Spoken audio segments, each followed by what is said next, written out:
आप सभी का स्वागत है शेफ धीरज शो पॉडकास्ट में। और आज मेरे साथ वैभव सर हैं जो कि बिग वे कैफे के ऑनर हैं। भाई ने अपने बिजनेस के 5वें साल में एंटर कर दिया है। भाई मेरे पुराने मेंटी भी हैं, आप लोग फॉलो कर रहे होंगे हमें कब से। और अभी जहाँ पे हम लोग बैठे हैं ये बैकयार्ड कैफे है। जो भाई का जो कैफे था उसके पीछे काफ़ी स्पेस था उनका, तो ये एक प्रकार का पार्टी प्लेस है जो कि देहरादून में बहुत ही ज़्यादा इस समय हैपनिंग है। यहाँ पे पार्टीज चलती रहती हैं। दूसरा, जैसे कि भाई ने 5वें साल में एंटर कर दिया है बिज़नेस के, और अगर कोई बिज़नेस लंबा रन कर पा रहा है, ठीक है, अपने 5वें साल में या उससे ज़्यादा बढ़ पा रहा है, तो मतलब कि वो कुछ अच्छा ही कर रहे हैं, ठीक है, और मार्केट में उनकी डिमांड है। तो इस पॉडकास्ट के माध्यम से मेन मकसद यही है कि इस पॉडकास्ट के माध्यम से वो सारी की सारी चीज़ें हम लोग समझने की कोशिश करेंगे जो कि एक बिज़नेस को इतने लंबे समय तक चला पाती है। ठीक है, तो आप लोगों के लिए बहुत ही अच्छी लर्निंग होने वाली है जो भी नए एंटरप्रेन्योर्स आना चाहते हैं या जो अपने पहले या दूसरे साल में बिजनेस के हैं। और इस समय एक और हमारी बिजनेस डील भी यहाँ पे हम लोग कर रहे हैं, ठीक है, जो कि एक्सपेंशन की है। अभी इनको भी एक्सपेंड करना है, ठीक है। तो वो सारी की सारी चीज़ें, वो तो बैकएंड की चीज़ें हैं, बट मेनली यहाँ पे यही है कि भैया अगर कोई बिजनेस को रन करना है अच्छे से तो क्या कारण होने चाहिए। तो भाई आपका स्वागत है हमारे चैनल पे, हमारे व्यूअर्स की तरफ से। भाई का एक पुराना इंटरव्यू भी हमारे चैनल पे, लगभग 1.5 साल पुराना। भाई सबसे पहले क्वेश्चन ये लेंगे कि भैया बिजनेस क्यों फेल होते हैं, रीज़न आपको क्या लगता है। आप 5वें साल में हैं, आप जब आपने स्टार्ट किया होगा तो और अभी देखेंगे तो काफ़ी बंद भी हो चुके होंगे, बट आप क्यों इतने सही कर पा रहे हैं, रीज़न क्या है, आपको क्या लगता है। देखिए, सबसे पहले तो रीज़न एज सच तो कुछ मेरे को जो लगता है रीज़न यही है, कंसिस्टेंसी। सबसे बड़ा की है कंसिस्टेंसी। अगर आप कंसिस्टेंट नहीं है किसी भी चीज़ के लिए, मतलब चाहे बिजनेस हो, किसी भी फील्ड में हो, आप जब तक आप कंसिस्टेंट नहीं हैं तो कुछ भी कहीं भी आप सक्सेस नहीं हो सकते। तो पहले मैंने भी ओपन किया था तो मेरे साथ भी काफ़ी चैलेंजेस आए, बट मैं लगा रहा, कंसिस्टेंट रहा, टिका रहा। कई बार ऐसा भी हुआ, लॉस भी हुआ, प्रॉफिट भी हुआ। कई बार मन में ये भी आया छोड़ो बंद करते हैं, नहीं करना। बट लेकिन फिर भी मेन होती है विल पावर सबसे बड़ा रोल प्ले करती है। कंसिस्टेंट, जब आपका मन भी ना कर रहा हो लेकिन फिर भी आपको करना है, तो मेन सबसे ज़्यादा इम्पोर्टेंट कंसिस्टेंसी है। बाकी तो सब चीज़ें टाइम से टाइम आप सीखते जाओगे, बट ये जो सबसे इम्पोर्टेंट जो चीज़ है आदमी में जो होनी चाहिए, कंसिस्टेंसी। करते रहो कुछ काम, आपको चाहे उसके रिजल्ट दिखे ना दिखे, बट हम लोग बोलते हैं ना कि जैसे कि अगर हम कुछ भी काम कर रहे हैं, ठीक है, जो प्रोसेस है वो आप फॉलो करते जाओ, उसके रिजल्ट आपको कभी ना कभी तो आएंगे ही आएंगे। भाई कोई ऐसा, जैसे अब सेकंड क्वेश्चन हम लोग रहे, कोई ऐसा पॉइंट आया हो दिमाग में, ठीक है, कि भैया अब मैं छोड़ देता हूँ, अब मैं मतलब कि मेरे को अब बंद कर देना है, ऐसा कोई भी एक पर्टिकुलर पॉइंट जो कि एकदम बिल्कुल रियल हो। ऐसे तो स्टार्टिंग जब रेस्टोरेंट चलाया था, जब मतलब 1 साल में बहुत बार ही ऐसा फील हुआ कि हाँ, छोड़ो अब, बहुत। बट लेकिन कोई एक स्पेसिफिक आप कोई छोटा सा किस्सा बता दे या कुछ ऐसा कुछ आप बता पाएँ, ठीक है, जैसे मैन पावर को लेके लोगों की बड़ी सर्दियाँ होती हैं, मेन रीज़न तो यही था, पड़ोसियों को लेके लोगों की सरदर्दियाँ होती हैं, ठीक है, पड़ोसी नहीं चाहेंगे कि आपके ज़्यादा बिक्री होने लग जाए, कुछ भी हो ना। ये चैलेंजेस तो देखो सारे फेस करे ही हमने। बट सबसे मेन रीज़न जो स्टार्टिंग में था, एक्सपीरियंस भी नहीं था, कुछ भी आइडिया नहीं था। तो सबसे पहले जो फेस है मैन पावर, तो मतलब बहुत ही ज़्यादा परेशान किया मैन पावर कि सुनते नहीं थे, जैसे करना है वैसे काम नहीं करते थे। बहुत ही मतलब रेस्टोरेंट लाइन में भी आपको पता ही है, बहुत सारी चीज़ें, चोरी भी होती है, काफ़ी चीज़ें होती है, थेफ्ट भी बहुत होता है। मतलब बहुत बार मतलब ये लगा कि पता नहीं क्यों हो रहा है ये सब, ऐसा क्या हो गया। मतलब काफ़ी बार बंद करने का सोच, मतलब लेकिन फिर भी या तो आप कह लो विल पावर, या तो कह लो कंसिस्टेंसी, या तो कह लो कोई और चॉइस थी नहीं। तो मतलब फिर उसमें लगे रहे, मतलब कोई नहीं, देखी जाएगी, चाहे हो या ना हो अलग मैटर है, पर एक बार कूद गए तो कूद गए। अभी जैसे नए रेस्टोरेंट ओनर होते हैं ना, मेरा पॉइंट ऑफ व्यू भी यही है। जैसे कि अभी कोई नए किसी ने अपना रेस्टोरेंट ओपन किया, तो अभी जो भी उसके साथ हो रहा है, चाहे वो मैन पावर से रिलेटेड हो रहा है, ठीक है, चाहे चोरियाँ हो रही हैं, या हम अपनी कॉस्टिंग सही से नहीं निकाल पा रहे, प्रॉपर लॉस में ही चल रहे एक तरीके से ना, तो लगता है कि ये मेरे साथ ही हो रहा है। बट ये जर्नल प्रोसेस है, आपको उससे गुजरना ही पड़ेगा, ठीक है। जब आप उन सब से गुजर जाओगे ना, तो मतलब आपने सारे के सारे पेपर पास कर लिए, फिर आपको रिजल्ट दिखने लगेंगे। मैं अभी जैसे 5वां साल लग गया ये, तो किस समय आपको जो एक प्रॉफिट आना चालू हो गया? देखिए प्रॉफिट तो ऐसा लॉस तो था नहीं, प्रॉफिट तो देखो पहले दिन से ही मतलब हमने मतलब ऐसा सच नहीं कि घर से पैसे ले रहे लगा रहे, मतलब बिजनेस से ही चलता गया, सैलरी सब दी। पहले 6 महीने 1 साल नो प्रॉफिट नो लॉस रहा। ओके। प्रॉफिट भी हो जाता बट प्रॉब्लम क्या थी, हमें इतनी चीज़ें पता नहीं होती स्टार्टिंग में, कैसे कॉस्ट कंट्रोल करनी है, कैसे कॉस्ट बचानी है। सबसे मेन होता है फाइनेंशियल, कैसे अपने आप को स्टेबल करना है। 10 चीज़ें होती, कॉस्टिंग कैसे बचानी है। ये सब चीज़ें जब तक ओनर को नहीं पता हो सकती, मतलब कोई भी आके बेवकूफ़ बना देगा, मतलब स्टाफ भी तो कोई चाहता नहीं कि अच्छी चीज़ें पता चलें। तो प्रॉफिट अगर आपको नॉलेज है पूरी है तो आप पहले दिन से ही कमा सकते हो, बट इस प्रोसेस में टाइम लगता है। तो सबसे प्रॉफिट अगर हो भी जाए, आप प्रॉफिट कमा भी रहे हो, लेकिन सबसे बड़ी कला है कि पैसे को संभाल के रखना, खर्च कहाँ करना है, कैसे यूज़ करना है, मतलब कितना रिजर्व रखना है, कितना सेविंग करना है। पैसा तो हर कोई कमा लेता है बट लेकिन उसको बचा के रखना, ये चीज़ भी बहुत ही ज़्यादा इम्पोर्टेंट है बिजनेस ओनर को खास कर। आपका मुझे पता है सबसे अच्छा क्या लगता है, ठीक है? मेरे को अभी जैसे हम लोग ऑनर से इतने लोग हम लोग कनेक्टेड रहते हैं, मेंटरशिप चलती रहती है, ठीक है? अभी कोई अगर अपने कुछ कमा रहा है या पैसे कमा रहे हैं, they don't invest in their business में इन्वेस्ट नहीं करते। बट अभी जैसे पिछले 2 साल से तो 2 बार तो मेन्यू हम लोगों ने चेंज कर दिया इस रेस्टोरेंट का, तो उससे क्या होता है ना, चीज़ें अपडेट होती रहती हैं, और अपडेट होती रहेंगी तो मार्केट में बने रहेंगे। और वही अगर मार्केट में बने हैं तो फिर आप अपने प्राइस इंक्रीज़ कर रहे हैं, कुछ नई चीज़ कर रहे हैं, तो लोगों को समझ आता है, ठीक है? वो आई थिंक मेरे को आपका सबसे बेस्ट लगता है कि आप अपनी चीज़ों को अपडेट करते जाते हो, अपग्रेड करते जाते हो। और आई थिंक यही सब जब एक टोटल हम लोग करते हैं तो एक रिजल्ट निकल के आता है कि हम लोग अच्छा रेवेन्यू कर रहे हैं, अपने अच्छे प्रॉफिट कर रहे हैं। हाँ ये बात तो सही है ही, मतलब ये आप पैशन कह लो या मेरे अंदर तब पैशन है, जुनून है, मतलब करते रहना है करते रहना है, ये नहीं सोचता मैं होगा क्या, मतलब या तो बिल्कुल पागल ही बन जाओ आपकी, मतलब करते रहना है करते रहना है करते रहना है, बस यही प्रोसेस है। बाकी तो वो ये कर्म करते जाओ, फल की चिंता मत करो। जिस दिन फल की चिंता आपने करनी शुरू कर दी तो कर्म होगा ही नहीं आपसे। अभी जब स्टार्टिंग करा था, जो स्ट्रक्चर था मतलब कि आपकी हिराकी में, और इस समय कितने लोग हैं टीम में, और कौन कौन से हम लोग अभी सेक्शंस में हम लोग हैं? स्टार्टिंग में जो हायरार्की थी, वैसे सच मैंने आपको पहले ही बताया कि मेरे को कुछ नॉलेज थी नहीं, मतलब सब मतलब 1.5 ही चल रहा था, जैसे सब मिक्स हो रखा था सब।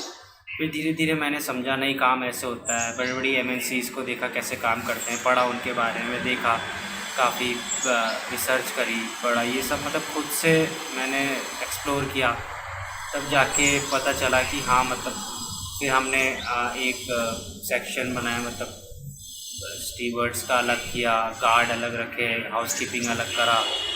स्टार्टिंग में तो ऐसा था, मेरे को तो बिल्कुल ही नॉलेज नहीं थी, मैं हाउसकीपिंग वालों से भी सर्विस करा देता था तो मतलब ये सब चीज़ें नहीं मिलती, तो मैंने फिर सेक्शन अलग अलग बांटे, सबके काम अलग अलग दिए, ताकि सबको अगर जितना उसके रिस्पॉन्सिबल काम दोगे तो काम और स्पेसिफिक काम से काम हो पाएगा। तो मतलब ये चीज़ें अगर मुझे पहले पता होती तो वो बहुत चीज़ें। इसमें भाई मैं ये भी ऐड करूँगा ना, जैसे अभी मेरे पास आता है कोई बोलता है मुझे ना एक कुक चाहिए, ठीक है ना? अब उसको क्या लगता है, जो कुक है वो सब कुछ बना लेगा, ठीक है? वो इंडियन भी बना लेगा, क्वांटी बना लेगा, चाइनीज़ भी बना लेगा, ठीक है ना?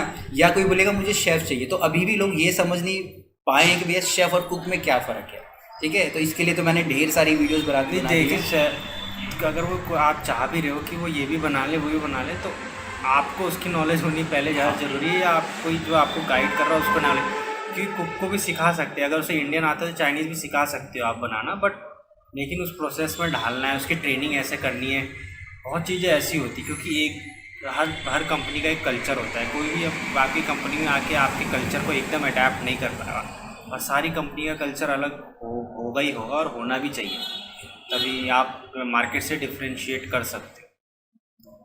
अभी आप देहरादून की मार्केट में हो, ठीक है? 5 साल में एंटर कर गए आप लोग, ठीक है? अभी यहाँ पे बड़े बड़े ब्रांड्स आ रहे हैं, स्टारबक्स आ रहा है, फर्जी कैफ़े आ रहा है, ठीक है? तो अब आप लोग क्या स्ट्रेटजी अपना रहे हैं इन लोगों से? कम्पीट क्या बोलेंगे, सबका अपना अपना मार्केट है, ठीक है? कोई नया है, कोई पुराना है। अभी पिछले साल में सबसे पहली बात, इतने बड़े बड़े ब्रांड्स आ रहे हैं, अच्छी बात है, क्योंकि इतने बड़े बड़े ब्रांड्स तभी आ रहे हैं जब मार्केट में पोटेंशियल है। मार्केट में पोटेंशियल है तो हमें भी मौका मिलता है उनसे कम्पीट करने का। चलिए भले ही वो इंटरनेशनल ब्रांड्स हो कुछ हो, बट हम फाइट करने से पीछे हटते नहीं। तो मतलब ये है कि ये आप जुनून कह लो, जज्बा कह लो, पीछे नहीं हटना। कोई भी ब्रांड आ जाए मतलब उसको टक्कर देनी है। और खैर उनकी तो टीम इतनी बड़ी होती है, पर कोई नहीं, we will definitely give our 100%। तो बहुत चीज़ें होती है। भाई सपोर्ट है आपको, सबका सपोर्ट है, ठीक है ना, ये चीज़ें ठीक है। और अभी एक कस्टमर को डिलाइट करना है, ठीक है ना। नॉर्मल रेस्टोरेंट्स हैं, लोग खाना खाते हैं, ठीक है ना। अब डिलाइटिंग का मतलब आपके लिए क्या है, ठीक है। अभी जैसे मैं देख रहा हूँ आप लोगों ने इधर होस्टेस रखी पड़ी है, सिक्योरिटी गार्ड हमारे पास है, मैनेजर्स हमारे पास है, तो पूरी टीम एक गेस्ट को खुश करने के लिए या उसको डिलाइट करने के लिए लगी पड़ी है। तो अगर आप अपने वर्ड्स में ये सारी की सारी चीज़ें एक्सप्लेन कर पाओगे किस तरीके से ये चीज़ें। देखिए, रेस्टोरेंट में सबसे पहली चीज़ तो सिर्फ खाना ही नहीं होता। रेस्टोरेंट में मतलब सबसे एम्बियंस होता है, आप क्या फील करा रहे हो अपने कस्टमर्स को, क्या फीलिंग आ रही है जब आपके यहाँ आ रहे हैं कस्टमर। आप वो फैमिली आ रही है, तो जैसे गर्ल्स भी हैं स्टीवर्ड हमारे पे हॉस्टल, तो दे आर फीलिंग सिक्योर कि मतलब हाँ यहाँ माहौल सही है, मैनेजमेंट अच्छा है, यहाँ पे ऐसा नहीं। तो गार्ड्स भी हैं, मतलब पार्किंग के लिए ये है, तो मतलब उनको लगता है कि दे आर मैनेजिंग प्रॉपरली। तो मतलब सबसे पहला वो एक्सपीरियंस तो गेस्ट को यही मिलता है कि मतलब जे मैनेजमेंट इज़ वेरी गुड। सो खाना खाने तो बाद में ऑर्डर करेगा, पहले ये सब चीज़ों से ही उसका 50% 70% अनुमान लगा लेता है कि किस लेवल का है। फिर उसके बाद जब फूड आता है तब तो फिर आप सबको पता ही कैसे प्रोसेस होता ही होता है। बट लेकिन बहुत चीज़ें, ये छोटी छोटी चीज़ें जो होती है, जैसे होस्टेसेस, गार्ड हो गया, आपके हाउसकीपिंग हो गए, मतलब क्लीनलीनेस हो गई, बहुत चीज़ें होती है। सिर्फ खाना नहीं होता, खाना तो मतलब एक हर कोई दे रहा है, ढाबा भी दे रहा है मतलब, लेकिन बहुत चीज़ें मैटर करती हैं और भी चीज़ें। मेन्यू आई थिंक आपके 2 साल में तो 2 बार मैंने ही चेंज कर दिया, पिछले 2 साल से तो मैं ही हूँ, ठीक है। तो मेन्यू चेंज हो रहे हैं, नई नई चीज़ें आ रही हैं। अभी भी इस समय भी हम लोगों ने काफ़ी नई चीज़ें इंक्लूड कर दी हैं मेन्यू में, ठीक है। बहुत सारी नई चीज़ें, टेक्निक्स का सबसे ज़्यादा हम लोग यहाँ पे यूज़ कर रहे हैं। टेक्नोलॉजी के बारे में भाई थोड़ी सी बात आप बता पाओ, क्या क्या चीज़ें आप लोगों ने टेक्नोलॉजी में के अंदर डाली है रेस्टोरेंट में। टेक्नोलॉजी तो बहुत ही ज़्यादा इम्पॉर्टेंट है। कस्टमर को सेटिस्फाई करने के लिए भी आपको टेक्नोलॉजी का सपोर्ट लेना पड़ेगा, और आपको परफेक्ट बनने के लिए एट अ टाइम मतलब प्रॉपर ऑर्डर देने में भी टेक्नोलॉजी का सपोर्ट करना बहुत ज़रूरी है। कस्टमर एक्सपीरियंस को भी अगर आपको अच्छा करना है तो टेक्नोलॉजी इज़ वेरी इंपॉर्टेंट। सो मतलब फीडबैक भरवाते हैं लोगों से, ऑनलाइन फीडबैक भरवाते हैं, सो दैट डायरेक्ट हमारे पोर्टल पे रिफ्लेक्ट होता है, डायरेक्ट हम उसको मैनेज कर पाते हैं, डायरेक्ट मैं देख पाता हूँ कि क्या कस्टमर मांग रहा है। बाकी बहुत सारी चीज़ें होती है टेक्नोलॉजी, रेसिपीज़ हमने चढ़ा रखी है सॉफ्टवेयर्स में, एंड वेस्टेज शीट चढ़ा रखी है, बहुत चीज़ें। टेक्नोलॉजी तो मतलब बिना टेक्नोलॉजी के it's very tough to manage restaurant, और टेक्नोलॉजी से तो बहुत ज़्यादा हेल्प है। और आने वाला फ्यूचर भी टेक्नोलॉजी है। अब तो मेन्यूज़ भी QR कोड पे आने हैं, तो मतलब एडिटिंग आपको कुछ भी मेन्यू में हटाना है तो एकदम से फैक्टर एकदम से चेंज हो जाता है। तो मतलब ये भी बहुत अच्छी चीज़ है जो हमारे रेस्टोरेंट्स ओनर को काफ़ी हेल्प कर रही है। तो ये सब चीज़ टेक्नोलॉजी को जो ज़्यादा जल्दी से अडेप्ट कर पाएगा वही उतनी जल्दी से खींच पाएगा मार्केट। आपको एक ऑनर का क्वेश्चन ये है हमारा नेक्स्ट, कि आपको एक ऑनर का जो रियल काम क्या लगता है, ठीक है ना। अगर मैं एक बिजनेस ऑनर हूँ, रेस्टोरेंट ऑनर हूँ, ठीक है, तो मेरा काम क्या है। देखिए, सबसे पहली बात तो जब मैंने स्टार्ट किया था मैंने तो सारे काम करना पड़ा था मुझे। जैसे इतना बैकअप भी नहीं था हमारे पे, जैसे और ओनर्स होते हैं उनके बैकअप्स अच्छे होते हैं, मतलब जैसे मैनेजर्स रख लिए, ये रख लिए, हेड शेफ़ रख लिया, हाउसकीपिंग मैनेजर रख लिया, मतलब सबके मैनेजर रखे हुए। पर मैंने खुद अकेले 2-3 साल तक तो मैं खुद ही मैनेज किया। मतलब ऐसा नहीं कि मैं पहले दिन ही मैनेजर रख लिया, तो मतलब मेरे को खुद सारे काम आते हैं मैनेजर्स के जो करते हैं, उल्टा यही सब चीज़ें हैं। बट जो मैं सोचता हूँ, आप ओनर्स को सबसे पहले होना चाहिए नॉलेज, सब चीज़ की नॉलेज होनी बहुत ज़रूरी है। अगर ओनर्स को सब सारे फील्ड की नॉलेज है, चाहे किचन हो, चाहे स्टीवर्ड हो, या हाउसकीपिंग हो, चाहे क्लीनिंगनेस की हो, सब चीज़ की अगर नॉलेज है तो ओनर्स कभी भी मार नहीं खा सकता अपने बिजनेस में। और दूसरी चीज़, ओनर्स का काम कभी भी ये नहीं होता कि ऑपरेशन में घुसना, खुद काम करना, जैसे हमने किया वो तो चलो स्टार्टिंग का फेज़ था। बट बाद में ओनर्स का काम होता है कंपनी को आगे बढ़ाना, कंपनी को कैसे डायरेक्शन दे, कंपनी को किस डायरेक्शन दे, कंपनी की प्रॉफिट कैसे बढ़ाएं, ये सब चीज़ें कैसे टीम मैनेज करे, कौन सी टीम क्या कर रही है क्या नहीं कर रही है, चेक करना है, ये काम होते हैं सब ओनर्स के।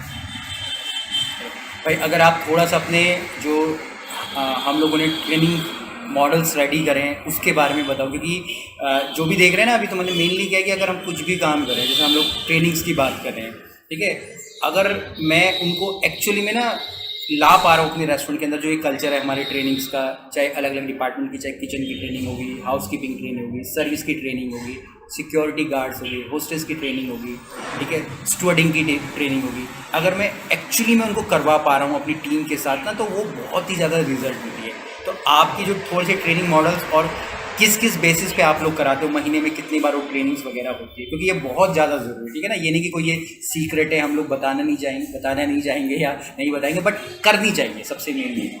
देखिए मेरा मानना है कि ट्रेनिंग तो सबसे ज़्यादा इम्पोर्टेंट है, चाहे आप खाली ही बैठे रहो, ट्रेनिंग तो बहुत ज़्यादा ज़रूरी है। चाहे अब जैसे आर्मी है, आप आर्मी का ही एग्जांपल ले लो, चाहे लड़ाई हो रही या ना हो रही, बट लेकिन उनको प्रैक्टिस करते रहना पड़ता है, शूटिंग का वगैरह का, मतलब मॉक मॉक मॉक बोलते हैं ना उसको, ड्रिल्स वगैरह करते ड्रिल्स रहो, वगैरह, मॉक ड्रिल्स।